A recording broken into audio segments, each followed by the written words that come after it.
بسم اللہ الرحمن الرحیم۔ کیا یہ دینی تقاضا ہے کہ مسلمان زیادہ تعداد میں بچے پیدا کریں، اور جو جتنے زیادہ بچے پیدا کرے گا وہ اتنا ہی اچھا کام کرے گا؟ ہمارے ہاں دینی مزاج رکھنے والے لوگوں میں یہ رائے بالعموم مقبول ہے، دو دلائل کی بنیاد پر۔ ایک تو لوگ یہ کہتے ہیں کہ اللہ تعالیٰ نے قرآن مجید میں سورہ بنی اسرائیل میں آیت نمبر 31 میں یہ فرمایا ہے کہ وَلَا تَقْتُلُوا أَوْلَادَكُمْ خَشْيَةَ إِمْلَاقٍ، اپنی اولاد کو مفلسی کے ڈر سے قتل مت کرو۔ نَحْنُ نَرْزُقُهُمْ وَإِيَّاكُمْ، ہم ان کو بھی رزق دیتے ہیں اور تم کو بھی۔ إِنَّ قَتْلَهُمْ كَانَ خِطًا کبیرہ، ان کا قتل ایک بہت بڑا گناہ ہے۔ گزارش یہ ہے کہ اس آیہ مبارکہ میں اس بات سے روکا گیا ہے کہ لوگ اپنے بچوں کو، چاہے وہ پیدا ہو چکے ہیں تب یا ماں کے پیٹ میں ہیں اور 120 دن سے زیادہ کا عرصہ گزر چکا ہے، وہ ان کو ختم کریں، قتل کریں، اس وجہ سے کہ ان کے پاس کھانے پینے کو کچھ نہیں ہے، ایک اور بچہ آ گیا تو اس کو ہم کہاں سے کھلائیں گے؟ اللہ ہے کہ جو رزق دینے والا ہے، آپ کو بھی وہی رزق دے رہا ہے، ان کو بھی وہی دے گا۔ تو یہ بات تو بالکل ٹھیک ہے۔ کسی بچے کو، کسی انسان کو انسان اس وجہ سے نہیں قتل کر سکتا، دنیا میں آنے سے نہیں روک سکتا کہ اسے یہ خیال ہو کہ میں اس کو کیسے کھلاؤں پلاؤں گا۔ لیکن انسان کے اس طرح کے معاملات کے فیصلوں میں اور بھی کنسیڈریشنز ہوتی ہیں۔ مثال کے طور پر یہ چیز کہ بچے جب آئیں گے تو ان کی کیا ہم تربیت کر سکیں گے؟ کیا ہم ان کو توجہ دے سکیں گے؟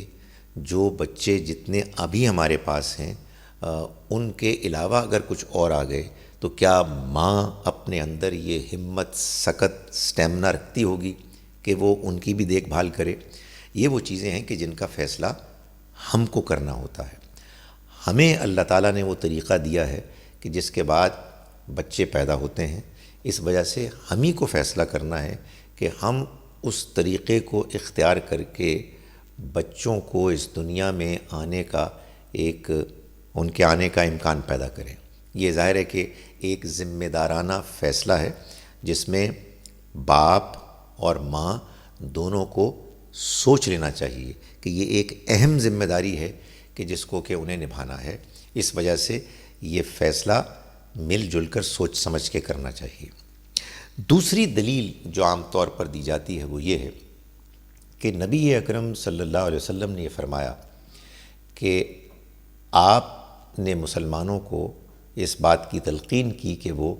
زیادہ بچے پیدا کریں، اس لیے کہ قیامت کے روز آپ یہ خواہش رکھتے تھے کہ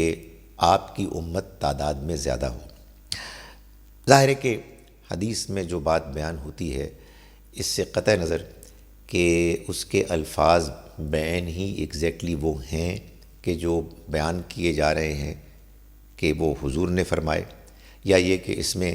راویوں کی اپنے حافظے کی خامی کی وجہ سے کچھ تبدیلی آ گئی، اور یہ کہ حدیث کا اصل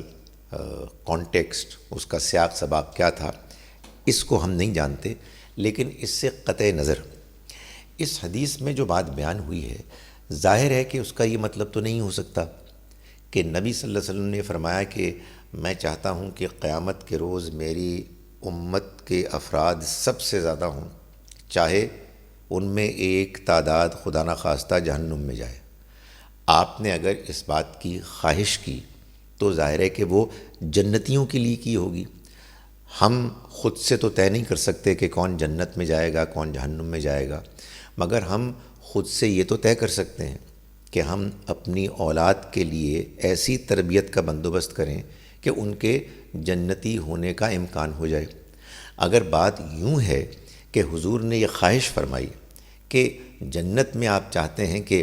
آپ کے امتی سب سے زیادہ ہوں، تو پھر تو آپ کے اس ارشاد، آپ کی اس تلقین کا مطلب یہ ہوگا کہ تم اتنے بچے پیدا کرو کہ جن کی تم صحیح تربیت کر سکو، جن کو تم اچھا مسلمان بنا سکو، جن کو جب تم تربیت کرو تو تمہارے اندر ایک ایسی کیفیت ہو کہ جس میں تم مطمئن ہو، آپس میں میاں بیوی جھگڑتے نہ ہوں، اور بچوں کے سامنے کوئی غلط ماحول نہ تم پیدا کرو جو بالعموم بہت زیادہ بچے ہونے کے نتیجے میں پیدا ہو جاتا ہے۔ اسی طرح سے ظاہر ہے کہ آپ کے امتیوں کی تعداد سب سے زیادہ ہو، اس کا تعلق اس بات سے بھی ہے کہ آپ کے اور قیامت کے درمیان کتنا فاصلہ ہے۔ ظاہر ہے جتنا فاصلہ زیادہ ہوگا اتنے آپ کے امتی تعداد میں زیادہ ہوں گے۔ چنانچہ نبی اکرم صلی اللہ علیہ وسلم نے جو بات بیان فرمائی اس کو بھی اگر ہم اپنی اسپرٹ، صحیح روح کے پیش نظر سمجھیں اور اختیار کریں تو اس کا مطلب یہی ہوگا کہ ماں اور باپ مل کے ذمہ دارانہ طریقے سے یہ طے کریں کہ وہ کتنے بچوں کو صحیح طرح سے تربیت دے سکتے ہیں، وہ تربیت کے جس کے بعد ان کو امید ہے کہ وہ اللہ کے بندے بن کے رہیں گے اور اللہ کے فضل و کرم سے جنت کے مستحق بنیں۔